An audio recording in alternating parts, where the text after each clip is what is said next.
గురుకులాల్లో అడిషనల్ కలెక్టర్లు రెగ్యులర్ గా తనిఖీ చేసి రిపోర్ట్ ఇవ్వాలని ఆదేశించింది సర్కార్. తరచూ ఫుడ్ పాయిజన్లు అవుతుండటంతో సీరియస్ యాక్షన్ ప్లాన్ రెడీ చేసింది. ఇటు మహాలక్ష్మి పథకంతో 200 కోట్ల జీరో టికెట్స్ మైలురాయి చేరడంతో సంబరాలకు సిద్ధమైంది ప్రభుత్వం. రేపు అన్ని డిపోల్లో వేడుకలు జరుపుకోవాలని పిలుపునిచ్చింది. ఇటు జిల్లాలో పర్యటించిన మంత్రులు అర్హులైన పేదలకు రేషన్ కార్డులు పంపిణీ చేశారు. సంక్షేమం, అభివృద్ధి లక్ష్యంగా ముందుకు వెళ్తున్నామన్నారు. గురుకులాల్లో తరచూ జరుగుతున్న ఫుడ్ పాయిజన్లపై ప్రభుత్వం సీరియస్ అయింది. ఫుడ్ పాయిజన్లను నివారించేందుకు అడిషనల్ కలెక్టర్, లోకల్ బాడీలతో కమిటీ వేయాలని నిర్ణయించారు. కలెక్టర్ల కమిటీకి మార్గదర్శకాలు విడుదల చేయనుంది ప్రభుత్వం. అడిషనల్ కలెక్టర్లు రెగ్యులర్ గా గురుకులాలను విజిట్ చేయాలని సర్కార్ ఆదేశించింది. నెలవారీగా ప్రభుత్వానికి నివేదికలు ఇవ్వాలని సూచించింది. గురుకులాల్లో మెనూపై కీలక మార్పులు చేసే ఆలోచనలో ప్రభుత్వం ఉంది. పిల్లలకు ఎలాంటి ఫుడ్ పెట్టాలి అనే దానిపై ఎన్ఐఎన్తో ట్రైనింగ్ ఇవ్వాలని ప్రభుత్వం డిసైడ్ అయింది.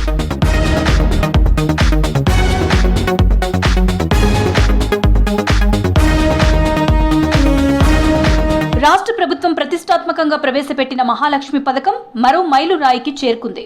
మహాలక్ష్మి పథకంలో ఏకంగా 200 కోట్ల జీరో టికెట్లు జారీ చేసింది ఆర్టీసీ. ఉచిత ప్రయాణ సదుపాయాన్ని వినియోగించుకోవడంలో 18 నెలల్లోనే ఆడబిడ్డలు రికార్డు మొత్తంలో 6,671 కోట్లు ఆదా చేసుకున్నారు. స్కీమ్ ప్రారంభమైన తొలి రోజుల్లో రోజుకు సగటున 14 లక్షల మంది మహిళలు ఆర్టీసీ బస్సుల్లో ఉచితంగా ప్రయాణించారు. ఆ తర్వాత మహిళా ప్రయాణికుల సంఖ్య రోజు రోజుకు పెరిగింది. ఇప్పుడు సగటున రోజుకు 30 లక్షల మందికి పైగా ప్రయాణిస్తున్నారు.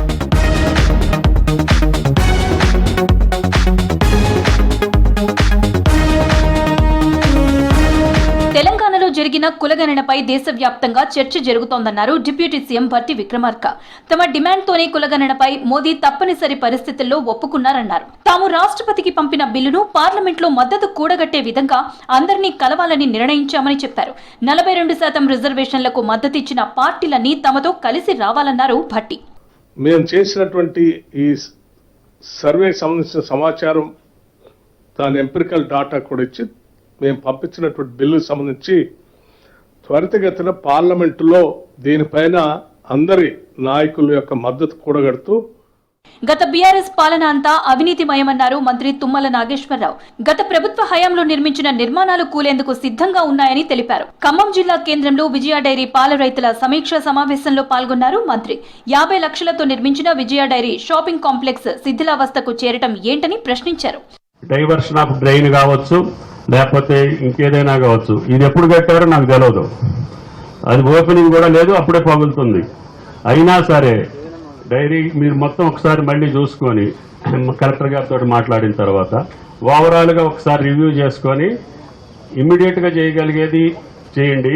శాశ్వతంగా చేసేదానికి ప్రభుత్వానికి ప్రపోజల్ పంపించండి.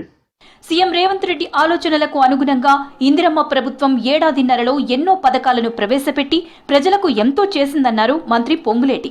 మంచి ఎంత చేసినా చెప్పుకోవటంలో వెనుకబడ్డామని చెప్పారు. ఇచ్చిన హామీలనే కాక ఇతర అంశాల్లో ప్రజా ఉపయోగ పనులు చేపట్టామన్నారు. సెక్రటేరియట్లో జిల్లా సమాచార పౌర సంబంధాల శాఖ అధికారులతో వీడియో కాన్ఫరెన్స్ నిర్వహించారు మంత్రి పొంగులేటి శ్రీనివాసరెడ్డి. ఈ సందర్భంగా అధికారులకు కీలక సూచనలు చేశారు.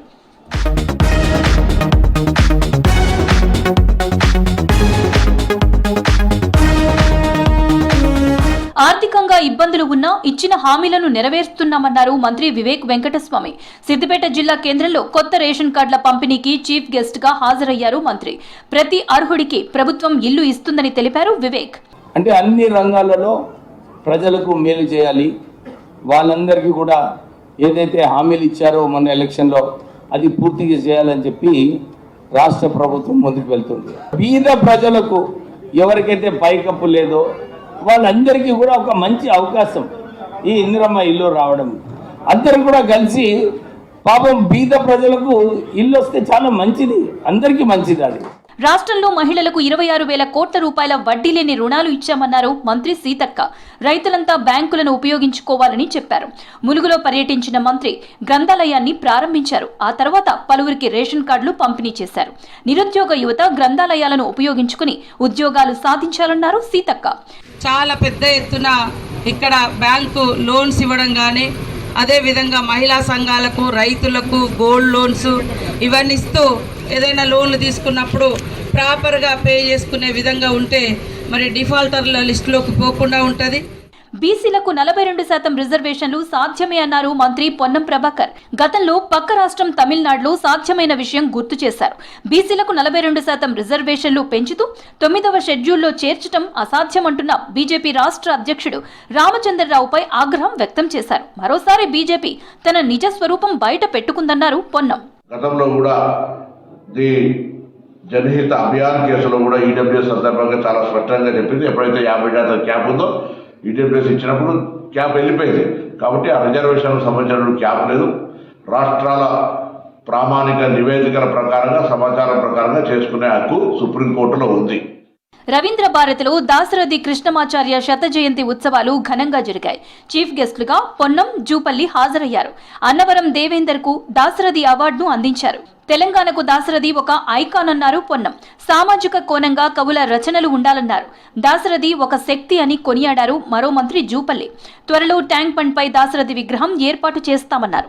రేపు రాష్ట్ర వ్యాప్తంగా 97 ఆర్టీసీ డిపోలు, 341 బస్ స్టేషన్లలో సంబరాలు చేసుకోవాలని ప్రభుత్వం పిలుపునిచ్చింది. మహాలక్ష్మి పథకంలో ఏకంగా 200 కోట్ల జీరో టికెట్లు జారీ చేయడంతో సంబరాలకు సిద్ధమైంది. 18 నెలల్లోనే ఆడబిడ్డలు రికార్డు మొత్తంలో 6,671 కోట్లు ఆదా చేసుకున్నారని చెప్పింది సర్కార్.